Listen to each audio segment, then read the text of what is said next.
بركة، أول محطة طاقة نووية في الإمارات، كانت فكرة وأصبحت واقع.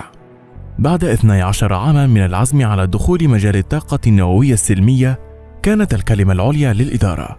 حولت دولة الإمارات الحلم إلى حقيقة وواقع يحمل بين طياته أرقاما قياسية عديدة للخليج والمنطقة العربية بأسرها.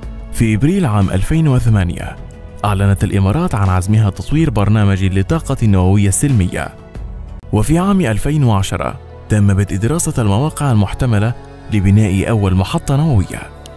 ثم في يناير لعام 2017 تم إصدار أول رخصة للوقود النووي، ليأتي شهر فبراير لعام 2020 ويتم إصدار رخصة تشغيل أول محطة للطاقة النووية في براكة بالعاصمة أبو ظبي.